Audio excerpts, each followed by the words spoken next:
Don't Argue with the Facts podcast. I'm your host, Noah Love. Today is August 26, 2024.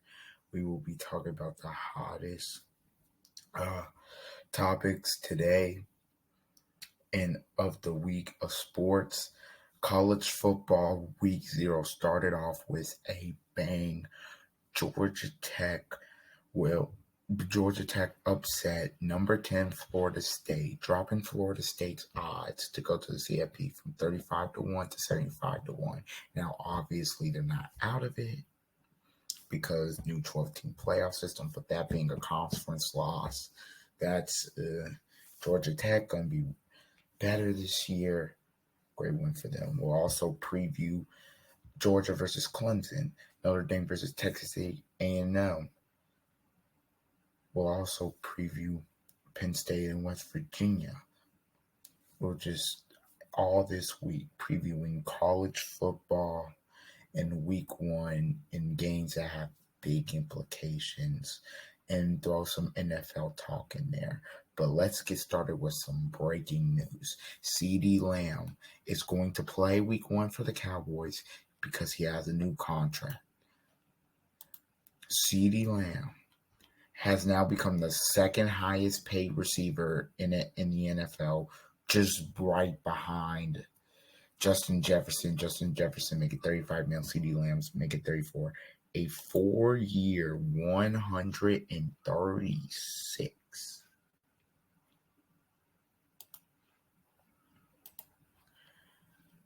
million a year contract is what he got.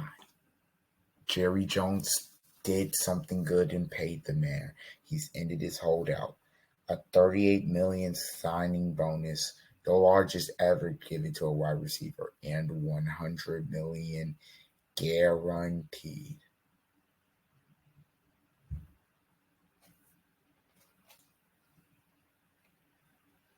Now, this article says he was set to play on the 20. He wasn't going to play unless he got that new contract.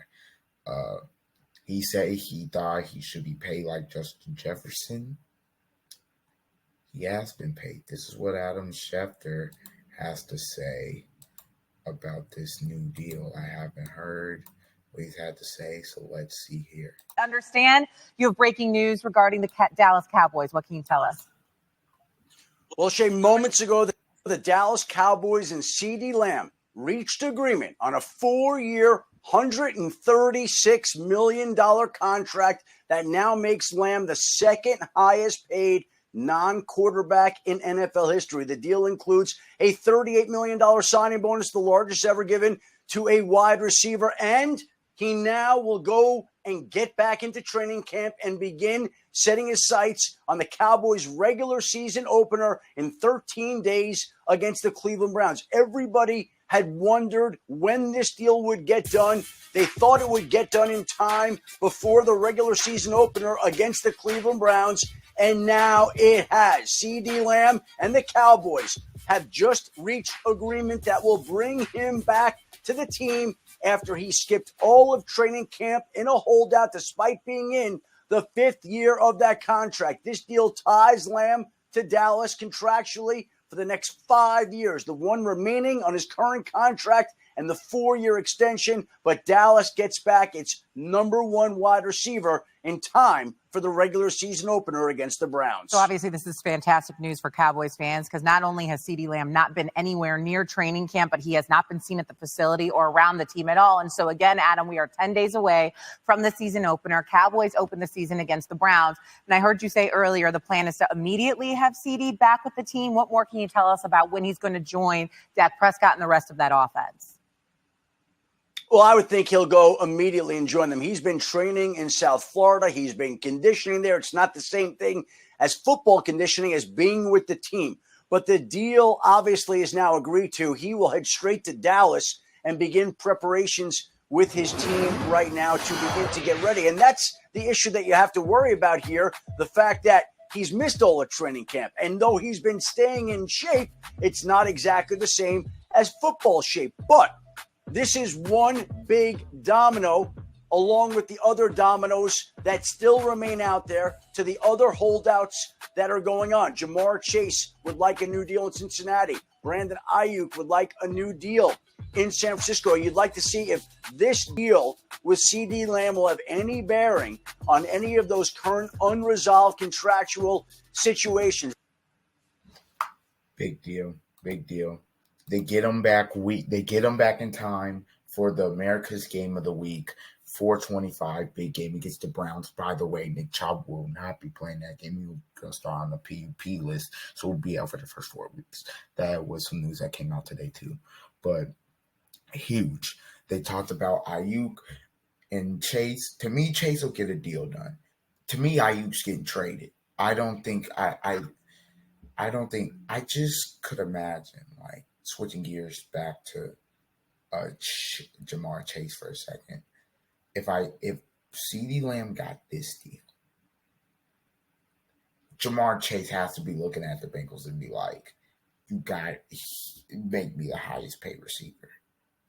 Because in no world, when both are on the field and healthy, do you think Chase, or do you think CD's like, or do you think Chase is not better than CD? Like, there's no world where I think people think that, even though Ceedee Lamb was great last season.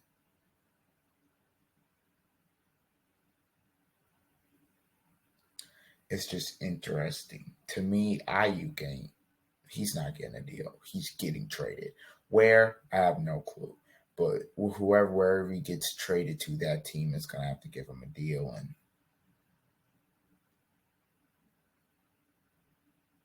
the only place that I've heard reports of that we're going to give him a big money deal was New England, but he wants to win and he's not sure about the quarterback. So, I mean, yeah, but CeeDee Lamb, this is huge. This is just one domino effect. The other one, okay, CeeDee Lamb got his deal. He's there for the next 5 years. You gotta get that Michael Parsons deal done. You got to. Michael Parsons needs to go crazy this year. He needs to have about, if he has 17, 18 sacks this year, or if he somehow wins Defensive Player of the Year, Jerry will have to pay him. No other way around it. They really need to get that deal done. But having your number one receiver back for week 1, Jerry knew he couldn't have Lamb sit out. Because week 1, again, I mean, you're going against that Cleveland defense. And, I mean, that secondary, I mean, it was going to be a test with CD there. But without him there, they were almost cooked. That was one question. The Cowboys have so many questions this year.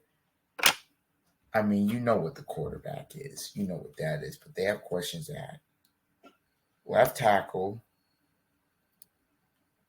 I would say left guard, running back, wide receiver 2 and 3, corner, even though, yes, okay, we just don't know what Trayvon Diggs is going to look like. But if he can look like what he looked like before the injury, or maybe even better, that would be huge. Him, Deron Bland, Stephon Gilmore. And then the Cowboys, they lost so much talent in the offseason. They just have so many questions, and you didn't want who, again, even though they were 12-5, got eliminated in the wild card, a bright spot last year with CeeDee Lamb. You did not want to have him gone. So I think Jerry did what he needed to do. He made a big move. He needs to stop waiting till the last minute, because this is how he gets in these situations. He waits till the last minute to pay guys. He has to stop doing that. That's what got him in trouble with Dak the last time, because if you remember, Dak in 2020 when he was, it was the 2020-2021 season, he came in and I think he was on a franchise tag, and then he has the brutal leg injury. And then Jerry and Ozzy was like, okay, I gotta pay you. If I don't, it's a bad look for our franchise. So hands were tied there. So I think it's a big move for Dallas getting them back for week 1. Now they mentioned about football shape. I don't know if he's going to be able to get in football shape, or I don't even know if he got out of it, but maybe if he got out of it, get back in it in 13 days. But we'll see, man. Ceedee Lamb, though, $34 million a year, $100 million guaranteed, second highest paid receiver in the league. Now, let's go to this Georgia Tech versus Florida State. Georgia Tech with the upset. This was an interesting game. It was in Dublin. I'm going to show you the kick, though, that sealed it for Georgia.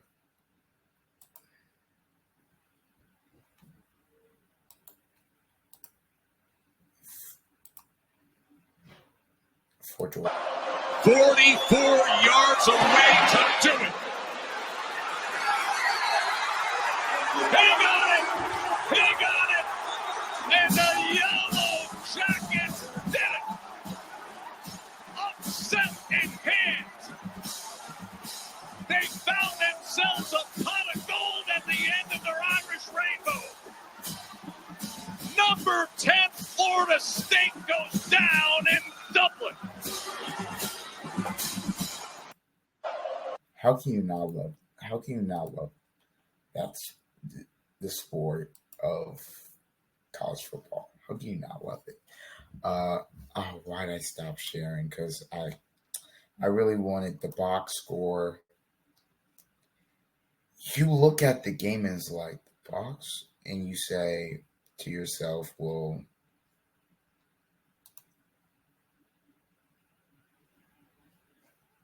Florida State had a great start. Obviously, they went down first drive. They got a touchdown in the 2-point conversion. But after that, it was a bit of a struggle, and Georgia Tech really capitalized. Georgia Tech, the key, they're balanced. They're not the biggest passing team. Now, Haynes King's really good. DJ Uiagalelei, Florida State fell for the hype. He was not really that good in this game. Florida State's defense couldn't stop the run. I mean, Georgia Tech outgained Florida State 336-291. And even though Haynes King threw for less yards, but he had less attempts, if you look at you see the yards per pass, 9.1. They were efficient. They ran the ball for dang near 200 yards, ran it for 190. Florida State could not run it. Florida State had 3.2 yards per attempt. That's not going to get it done. Georgia Tech, 5.3 yards per attempt. That'll get it done. Couldn't stop a nosebleed. No turnovers for either team. The time of possession was pretty even. It was a pretty even game, but Georgia Tech didn't play cool. Like they weren't anything special in this game. And if you remember last year, they kind of lost a lot. They lost a lot of close games, or they lost a lot of games because of their defense. Their defense improved. The ACC to me is deeper than it has been in years past. Florida State's season is not over. I know everybody's like it's not over. Georgia Tech's not going undefeated in the conference, and even if they do, Florida State still has Miami and Clemson. As long as Florida State is able to run the table in the ACC, they will be going to the ACC championship game, and maybe, who knows, a rematch with Georgia Tech. I mean, I don't think Georgia Tech will get there, but we'll see. And maybe Florida State wins. So everything is still in front of Florida State. But man, all year they talked about how they were screwed, how 63-3 didn't define them. And then you go out and lose to Georgia Tech week 1. Brutal for Florida State. DJ Uiagalelei has to be better. And he just has to be. If I'm being he has not been as advertised. I look at Haynes King in his development, and he knew what type of run game he had, and he contributed to the run game. He didn't make big mistakes. I think I just think when you look at the game, they didn't throw the ball downfield a lot.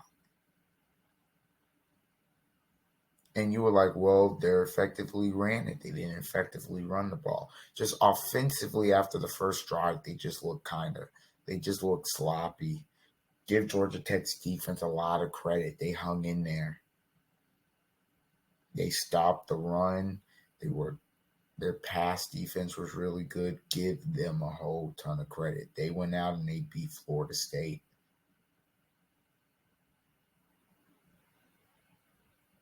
But Florida State, you want to go to the CFP. If you drop another conference game, you're probably done. Most likely. So now it's week 0. Now you're room for error. There's none.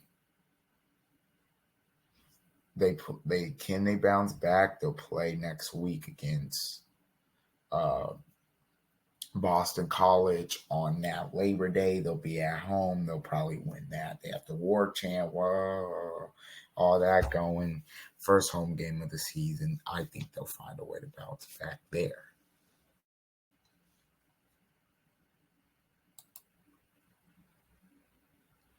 But look, man.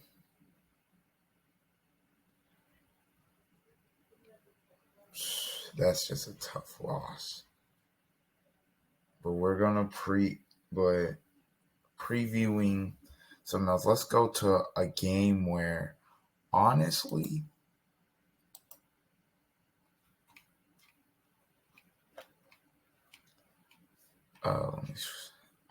could have upset written all over it. We know what it is. Penn State and West Virginia. I think it could be another upset, but I want to say I think Penn State will win.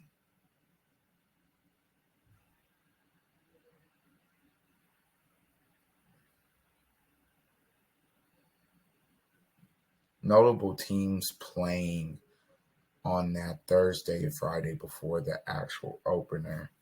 Oklahoma playing on Friday, Utah playing on Thursday, Missouri playing on Thursday, Kansas playing on Thursday, NC State playing on Thursday, Colorado playing on Thursday, Friday, Oklahoma playing, Wisconsin playing. That's going to be a tough environment for Penn State to go into. They're at West Virginia. This is the recruiting class they've pointed to where, okay, this is going to be the group to get it done. You've got Drew Aller. You've got Abdul Carter. You've got Nick Singleton. You've got Kaytron Allen. This is if you're Penn State at West Virginia is a tough play to play regardless. This is it. And if you look at their schedule and just look at it honestly, they got a big break. Their schedule's not hard. Their schedule, their toughest game is going to be at home against Ohio State. And then their second toughest game will probably either be at USC or at Wisconsin.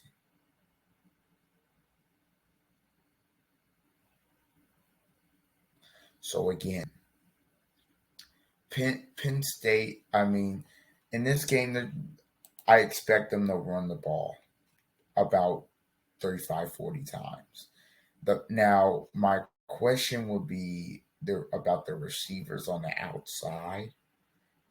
I mean, last year their offense. I mean, geez, they couldn't offensively. I don't know if it was the play calling, but they couldn't really do much.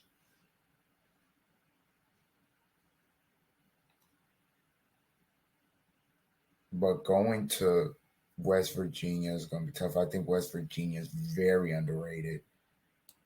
Watch out. They got a lot of transfers. West Virginia, they're going to be very underrated in the Big 12. I mean, I'm just telling you. Watch out. That game they have a veteran team, veteran QB, some nice weapons on offense. Watch out for them.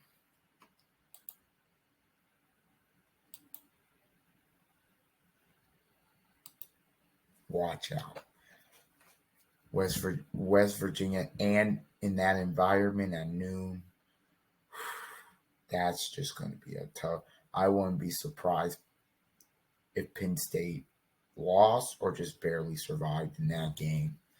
The other big game, there are multiple, but other one is Georgia and Clemson. I think Georgia's going to blow out Clemson. Well, I shouldn't say blow. Yeah, blow out. I just think they're better. Kay Klubnik is really good still. I don't think if Clemson loses this game, the sky is falling. But if they win this game, it's incredible. Well, Georgia's got a tough schedule this year. I mean, you start off with Clemson, and then you go on the road to Kentucky, which is, again, they're an improved program. They're not like a pushover. You go on the road to Alabama. You go on the road to Texas. You obviously play Florida. You have Tennessee at home, and you go on the road at Ole Miss. Like,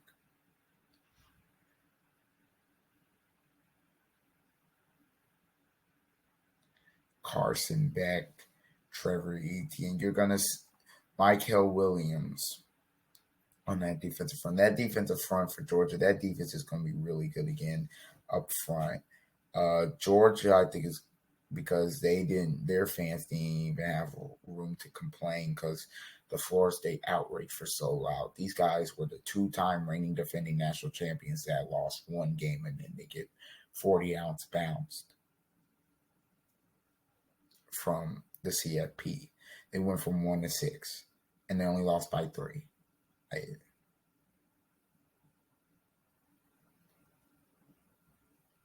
So again, I'm looking at Georgia, and I'm saying to myself, tough schedule. It's basically a home game to start, even though it's in Atlanta. Georgia, Clemson. Clemson may can't come out and give them a fight, but I think Georgia pulls away. I think if Clemson loses again, it's not the end of the world because they just have to go out and win the ACC to get in, which Dabo has proved he can still do, and that would be an automatic bid to the playoff this year. So again, I think Georgia.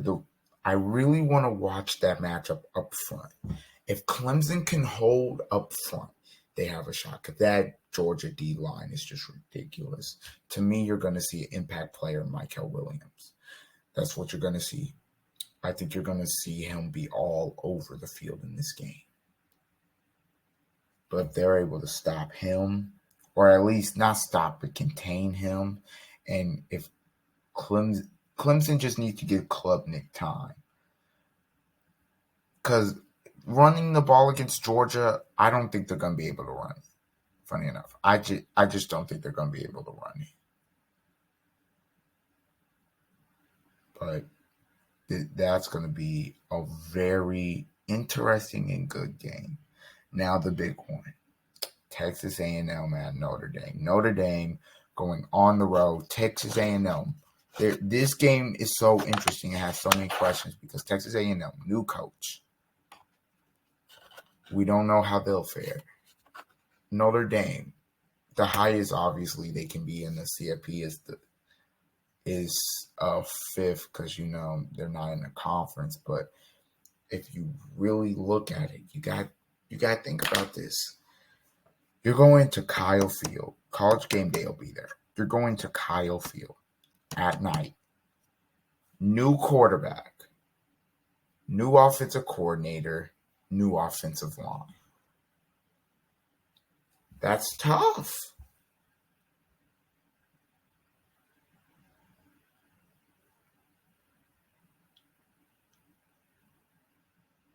That's going to be tough.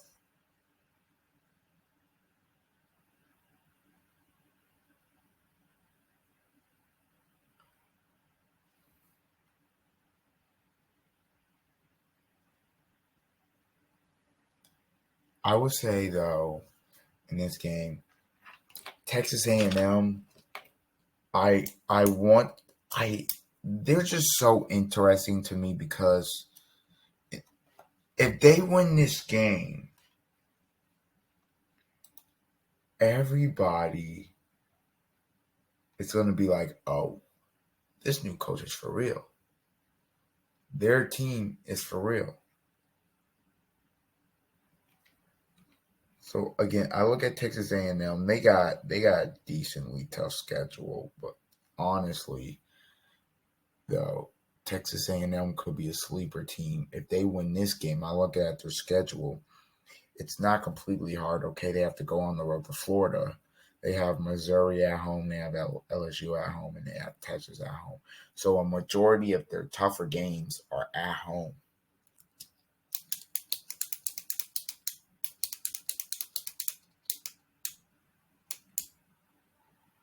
I like, if you're asking me who I like in this game early, and I like probably Notre Dame, but again, Texas A&M, I would not be shocked if they went out there and got the dub.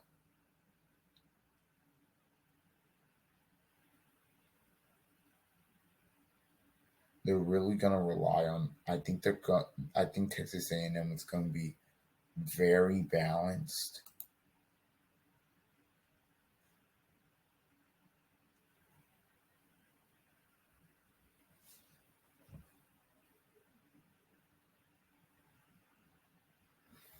They're going to be very balanced.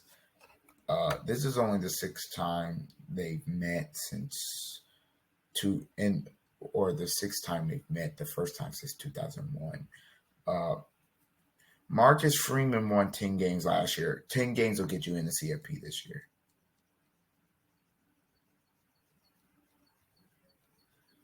Texas A&M gets Connor Weidman back at quarterback. He broke his foot in the fourth game last year.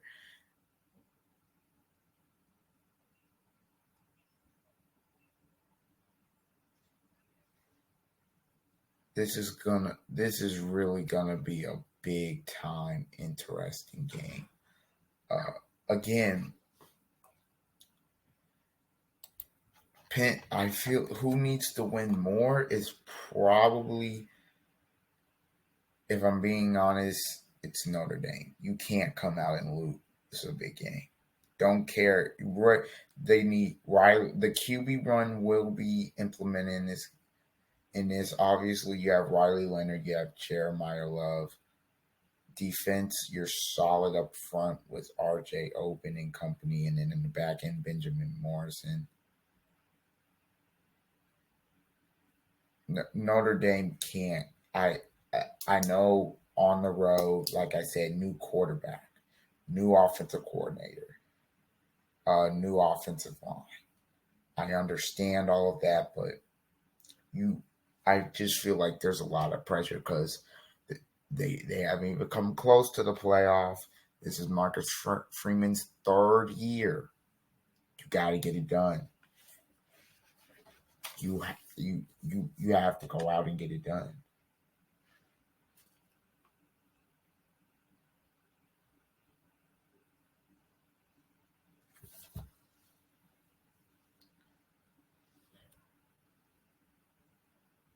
So I'm going to pivot here to who is the best team in the country? Who do I think is the best team in the country?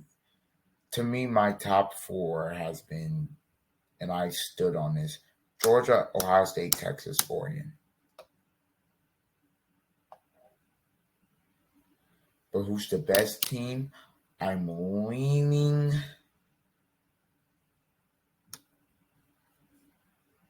toward I'm still leaning towards Georgia. I think Ohio State's right there.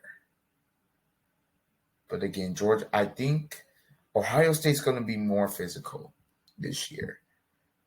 To me, first of all, defensively, I don't think there's going to be a lot of teams in America that's going to be able to move the ball on them. Defensively, all three levels, they are fantastic. Now, what Chip Kelly is going to do is, even though Will Howard's great or good, and we know this, they're going to take the pressure off of Will Howard. Chip Kelly, everywhere he's gone, he's ran the football. Quashon Judkins, Travion Henderson, the best 1-2 back combo in America. They're going to run the football. If you don't think Chip Kelly's running the football, you're insane. They're not going to run it more than a team like probably Penn State or Michigan, because obviously you have Emeka Buka, Jeremiah Smith, Cordell Tate, guys that can go, G. Scott, a tight end, guys that can go down and make plays. So you don't have to run it 50, 40 times a game. But to me, Georgia, the only thing that can get in Georgia way is, again, them being dumb, DUIs, all that stuff, and them just not playing particularly well. So I think Georgia is the best team in the country, but Ohio State's right on their tail.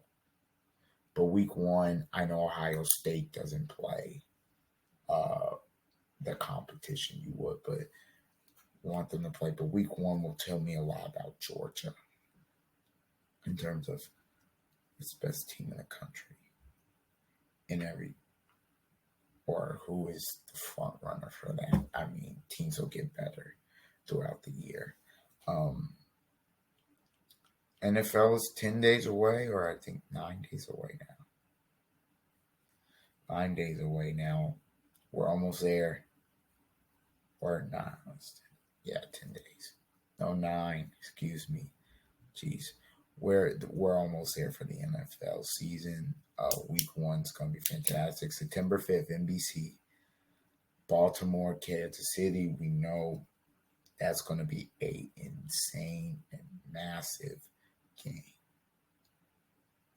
Big time game there.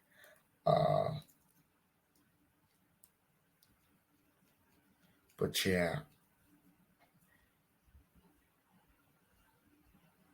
And it's going to be a great season for college football and NFL. NFL, so many great teams in the AFC and the NFC. Question marks with the contenders. Some sleeper teams are going to emerge. College football, it's just great. The atmospheres, the upsets, it's incredible. All right, but that'll do it for the Don't Argue with the Facts podcast for August 26, 2024. I'm your host. I've been your host, Noah Love. And please like, comment, share, and subscribe. And until next time, see ya. Boy, I was